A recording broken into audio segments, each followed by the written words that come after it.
Olá, tudo bem? Como vai você? Saudações fraternais para todos, para o povo angolano, para o povo africano e para a humanidade inteira que acredita na vitória através da educação e da formação. A experiência é tudo.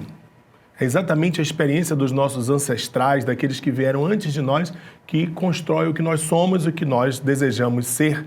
Para falar sobre essa experiência, eu trouxe aqui uma figura muito querida, nosso Billy Arquemimo. Seja muito bem-vindo. Muito obrigado.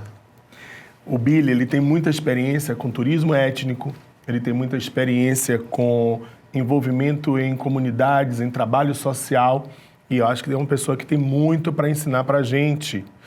Você me dizia uma certa vez, Billy, de que velhice é o quê? É só questão de cabeça, né? Então, eu acredito muito na força que a gente tem na mente de sempre estar atuando, de sempre estar em movimento. Então, nunca vai se sentir velho. Muito bem. Mas você já tem uns 60, 65? Olha, que 60? 60 mais 5. Opa, 65 então, anos de idade. Esse homem... De vida, de estrada, Pois é, de experiência. Tem muita história para contar para a gente. E a gente quer conhecer a história de Billy Arquemimo. Conta um pouco para a gente. Olha, é interessante que eu sei que esse momento é um momento que nós temos que falar da importância da educação. Mas a educação de cada indivíduo, ela perpassa por muitos steps, por muitas situações. Eu, por exemplo, fui uma criança que eu nasci numa pequena vila em Salvador, Bahia, em Amaralina, no bairro de Amaralina. Mas naquela época, então, que era muito separado o que é ser pobre e o que é ser classe média, e que a gente não entendia nada desses códigos, dessa diferença. Mas lá em casa, o meu pai, minha mãe, eles tiveram o hábito de começar a nos educar dentro de casa. Então, esse hábito foi uma coisa muito interessante para mim, porque muito difícil naquela época uma criança com 9 anos de idade já está concluído o primário. Então, foi o que aconteceu comigo. Com 9 anos de idade, frequentando apenas 2 ou 3 anos de escola, eu já tinha encerrado o primário. Mas, ao mesmo tempo, eu tive a infelicidade de perder o meu pai, filho de família pobre, com 10 pessoas dentro de casa. Eu, o primeiro filho do segundo casal, a família se viu doido e o que aconteceu comigo? Eu tive que parar de estudar. Poxa. Parar de estudar foi uma coisa assim que não tinha jeito. E aí eu fui aquela criança que... o que é que eu tinha que fazer para ajudar dentro de casa? Minha mãe comprou um tabuleiro, eu sei lá como é que a gente chama hoje, algo que se colocasse na cabeça. Eu vendia pamonha, vendia amendoim torrado, vendia essas coisas todas.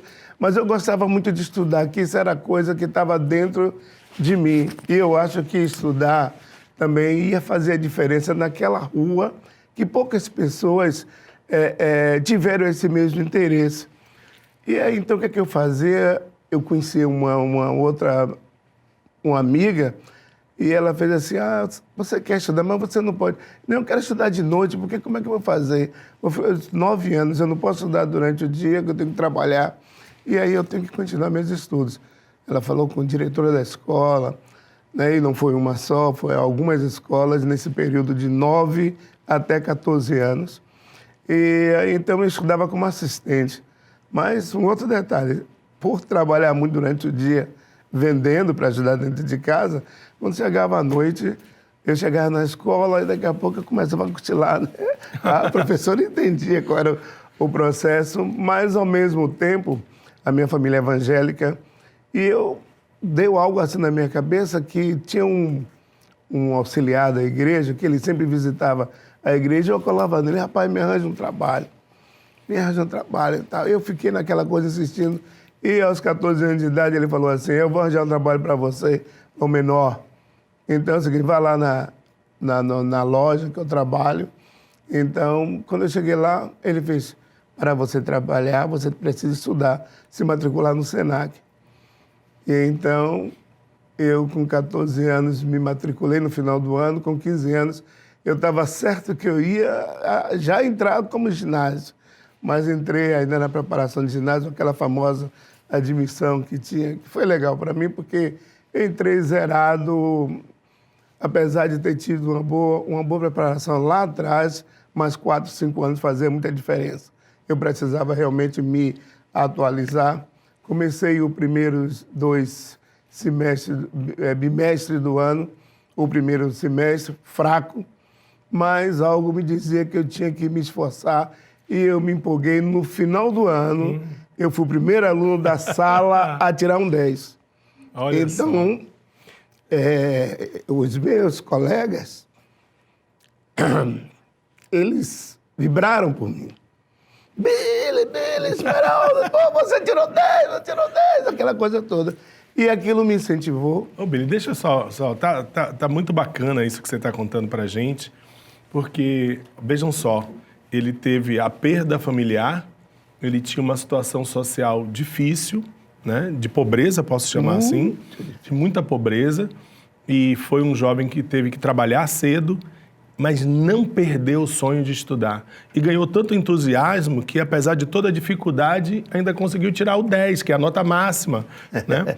Então, foi uma história de superação constante. Constante, todo o tempo. Aí eu entro no ginásio, já achei professores que se tornaram minhas mães dentro da escola.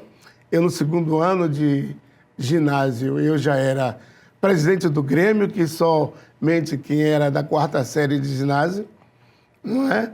E aí lá vai eu e todos os professores me incentivavam cada vez mais a estudar. E tem uma matéria interessante que era em inglês, que foi a razão, que é a razão, eu acho que da minha vida, do meu sucesso até hoje. Eu tenho muito orgulho de falar inglês muito bem, graças a Deus. E tinha um professor, ele dizia... Eu fiz a primeira prova e fiquei chateado porque eu achava que eu não tinha ido bem. Nessa altura eu já era CDF, né? Então eu fui Vamos traduzir. Aluno... CDF é em português brasileiro aquele cara que gosta muito de estudar. E que só tira nota 10, só tira a nota máxima. 10, Então as minhas notas eram sempre de 8 para cima. Então era sempre a CM que era acima da média. E CDF. Né? Então, CDF. Ele fez assim, dona Mícia, uma das minhas professoras da preparação, ele está chorando de barriga cheia, ele tirou a CM. Aquilo ali me empolgou. E como é que foi a sua escolha, assim, para o seu caminho profissional? Como é que a sua entrada na universidade, as escolhas que você veja fez? bem, isso foi um processo. Eu já entrei no colégio, numa escola comercial, então a escola me preparava para o comércio. Sim. Né? Mas eu não sei se... minha mãe recebia aposentadoria, então ela ia tirar o dinheiro no banco. Eu achava legal quando via aquelas pessoas dentro do banco trabalhando. Às vezes, pô, minha mãe, eu vou trabalhar para ser também, vou estudar para ser uma pessoa igual aquele ali. Tal. Mas aí o tempo, a evolução do tempo, né, vai passando, as coisas vão mudando um pouco. Na época em que o Polo Petroquímico de Camaçari começa a ter sessão aqui no estado.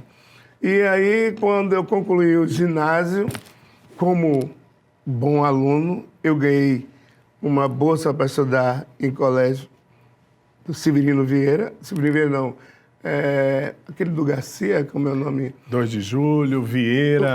O Vieira, Antônio Vieira, né, Padre Isso. Vieira? É isso, ganhei bolsa para estudar música na reitoria. E eu fiquei naquela coisa, mas tudo eu tinha que estudar de dia e não tinha condição porque eu tinha que ajudar minha família. E aí, então, eu optei para estudar no Central e, por influência do meu professor, ele dizia assim, você tem que entrar na escola de inglês, você tem que entrar na escola de inglês. E eu, junto com mais 2 outros colegas da comunidade onde eu nasci, nós fomos fazer teste no Aquibel, escola de inglês, e eu fui o único que passei. O meu currículo... Você era incrível, hein, Billy? Billy, eu quero saber sobre a universidade, sobre sua formação acadêmica. Você fez curso de quê? Pois é. Então, primeiro, eu me preparei com o inglês. E com o inglês, eu fui trabalhar no Polo. E em função da língua, eu fui trabalhar na área de comércio exterior e comecei a me especializar em comércio exterior. Eu passei a ser responsável para fazer compras na Holanda, que era empresa multinacional, e daí, então, eu me especializei em comércio exterior. Fui estudar no Rio de Janeiro, na Fundação Getúlio Vargas, para me formar como aluno de comércio exterior, e também na universidade, aqui na Faculdade de Educação. Também estudei, fiz curso de extensão para comércio exterior. Mais tarde, depois que novamente a vida muda de rumo... Porque a gente não consegue escrever um roteiro pronto, né? É a vida que vai escrevendo um roteiro pra gente. Vai me modificando. Aqui na Bahia começa aquela seção do movimento negro unificado, sim, vai surgindo os blocos afros da Bahia, e com isso, de paraquedas, eu trabalhando, enquanto com um ex-diretor do Ileaê, que é um bloco afro, que influenciou bastante na cultura da Bahia, e a Bahia é o que é hoje, especificamente Salvador e o Recôncavo, em função da ascensão que os blocos afros tiveram, que foi, junto com o movimento negro que chegou primeiro, veio os blocos afro, que dá toda a força, dá toda a pujança e devolve ou dá aos negros o orgulho de ser negro aqui na Bahia. Isso é tão importante, Billy. Eu queria pontuar isso, né? Chamar a atenção. A Bahia é negra. Exato. A Bahia, ela se assume negra. O ser negro na Bahia é bonito, é motivo de muito orgulho.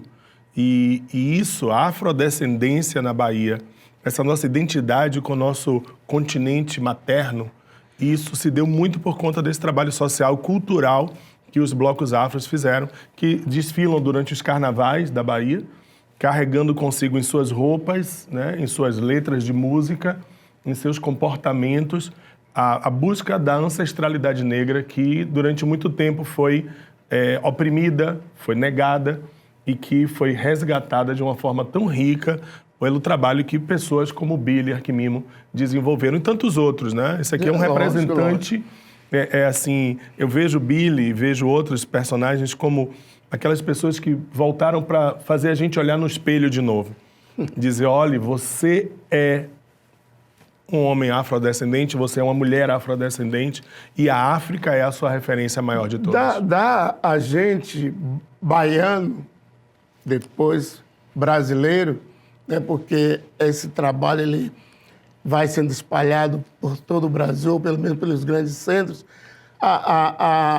o direito e a visão de entender que nós somos africanos, descendentes da África, fazer com que o povo brasileiro, a elite brasileira, deixe de esconder que o Egito é um país africano, entende? E fazer a gente também se sentir também como parte disso, como o Ileaê, quando numa das músicas faz a evolução da raça pode abalar o mundo, e não abalou somente o mundo baiano, não. Essa riqueza de conhecimento que traz na gente, que traz dentro de nós, que a gente se sente a importância de você ter uma baiana, de você saber que ela botou um tabuleiro na cabeça, que era uma mercadora na sua origem lá atrás, até chegar a tabuleiro da baiana com toda essa sua alegoria, com toda a sua diversidade gastronômica, entende? E daí tudo isso a gente começa a pensar diferente numa Bahia, recontando a sua história, lembrando a importância das irmãs, da Irmandade, da Nossa Senhora da Boa Morte, de toda essa cultura que está na dança, que está na música, que está na arte, que está na gastronomia, que está nas igrejas, que está nas festas populares. Então aí vem a etnicidade, vem um outro step da vida da gente e vem da vida de Billy também. Billy, que vida linda, aí Billy vai para a universidade, Billy vai estudar turismo com eventos, e se torna um gestor de turismo. Billy, vamos lá, porque tem muita coisa e a gente quer saber. Nosso tempo não é eterno, infelizmente, e eu preciso de duas coisas assim. Primeiro, você desenvolveu um trabalho na área de gestão de turismo. E hoje há no mundo um crescimento muito grande do que a gente chama de turismo étnico. Eu tenho sempre comentado de que a África, a evolução da raça vai abalar o mundo, eu não tenho nenhuma dúvida disso, de que tudo que tem que ser redimido, que o continente africano sofreu, vai ser redimido e vai ser pela educação e pelo turismo. O turismo é a única atividade econômica em que todo mundo pode ganhar. Desde o mais simples, que vende um lanche numa praia, uma merenda numa praia, uma gasosa numa praia, até o dono do hotel, o dono da companhia turística. E a África, ela pode encontrar essa redenção pela educação, como projetos como este, que a gente está tratando, e também através do turismo. Você não concorda que o turismo pode ser um caminho muito interessante para essa grande redenção do continente africano? Sobretudo porque ela valoriza, ou seja, o turismo, ele dá dignidade a quem cria e a quem produz. Tudo bem. Não é verdade? Então, é importante demais de que esse turismo étnico afro que foi criado aqui na Bahia e que foi consolidado a partir da exigência do próprio povo dos americanos.